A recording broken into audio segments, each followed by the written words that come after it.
Give me my 30 kilos back. I'll take that back any day, as opposed to getting on that medication. If I knew the potential risk, I would never have been on it. There isn't much Jamie Lee hasn't tried to lose weight. My entire life, I was pretty much overweight. When I eat, my brain doesn't tell me that I'm full, so I'll just keep eating. Nothing seemed to work, so when the mum of 3 hit her 30s, she turned to her doctor for help. I just basically said to her, I need help to lose weight. I'm not happy. I'm the heaviest I've ever been in my life. What do I do? She says her GP recommended Ozempic, the injectable diabetes drug, widely prescribed off-label for patients wanting to lose weight. Jamie Lee had high hopes and it didn't disappoint. She dropped 30 kilos over a year and a half. Once you get on the scales once a week and you can see yourself dropping 1 or 2 kilos, you're like, great, it's doing what it needs to do, and, you know, it's all looking upwards from here. The drug, semaglutide, commonly known by the brand names Ozempic or Wegovy, mimics the hormone GLP-1, which regulates appetite and digestion. The medications help people eat less, which makes them highly effective for weight loss. The short-term side effects include nausea, stomach pain, diarrhoea and constipation. The more serious risks can be kidney problems, pancreatitis, gallstones and thyroid cancer. Got a little bit of nausea, a bit of diarrhoea, but then that was really it. I didn't really get many side effects in the beginning. But in February, her health suddenly went downhill.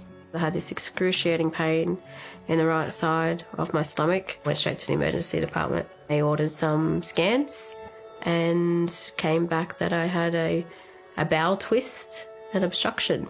But when surgeons went in to fix the problem, they couldn't find a hernia, they couldn't find a obstruction itself or evidence of an obstruction, and basically deemed it to be side effects of Ozempic. I was told by the surgeon at the time that I should cease Ozempic, which is what I did. In August, Jamie Lee found herself back at the emergency department. I had these, I described as a bit like contractions. Once again, I stayed at the hospital for another bowel twist and obstruction. They'd done an emergency gastroscopy this time and found nothing again. And in October, a third bowel obstruction. I strongly feel that it's the Ozempic because that's the only thing that can correlate to my condition. No health problems at all prior. Nothing of the sort that would make sense of what's going on now. The medication is out of the system after 1 month and definitely 2 months. Any further bowel obstructions after that, you have to question whether that is related to the medication. As far as we know, there isn't anything that we would call a legacy effect, where you take the medication, it has a negative effect, and when you stop it, it is prolonged.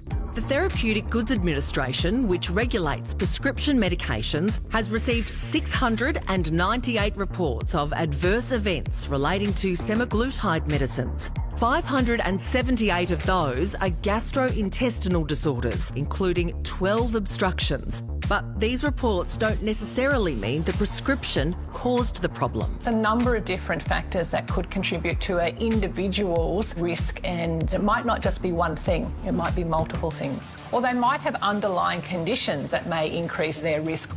In October last year, the TGA began investigating reports of potential bowel problems linked to Ozempic. By May this year, it had added bowel obstruction to the product information for Ozempic and Wegovy, following the lead of the US. Experts say it's not unusual for new safety concerns to bubble up after a drug is already on the market. From a real-world data point of view, we don't have longer than 4+ years at this point in time. So certainly in regards to long-term side effects, we still have an active monitoring system because these are relatively new medications.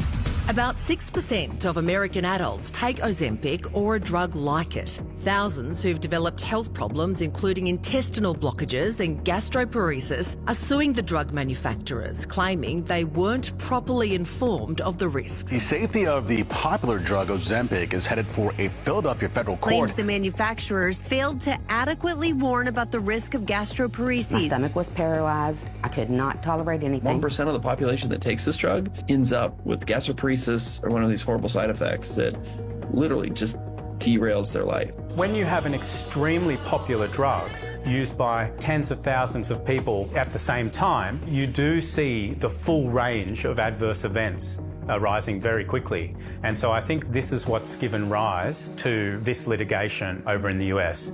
Dr. Christopher Rudge says a repeat of the American class actions is possible in Australia, but wouldn't be easy. Suing Big Pharma for negligence involves showing that Big Pharma owed you a duty to warn you of any potential side effects. The second step is you have to show that they breached that duty by failing to warn of any side effects. That could be if there was no warning in the public domain or the product information sheets didn't contain a warning.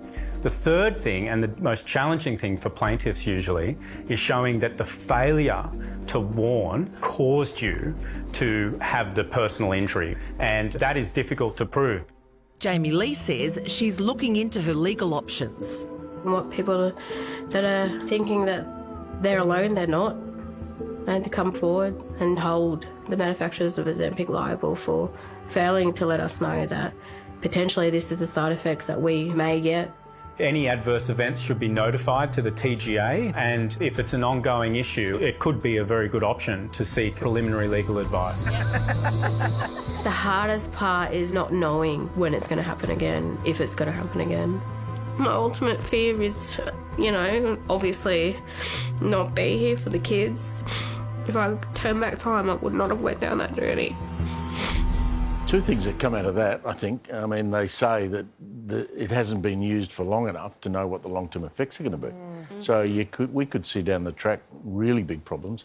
And if you say I'd rather have the 30 kilos back than use that drug ever again, I think that's a pretty powerful statement. Yeah, we're just doing the numbers on it about the population of Australia in America uses Ozempic, and for a lot of people, it's actually a lifesaver. So I think the whole idea here is being informed of the risks that come with it, because if you have, morbid obesity, also carries really, really big risks as well. But then in turn, staying up with the new information that comes to light, like stories like this.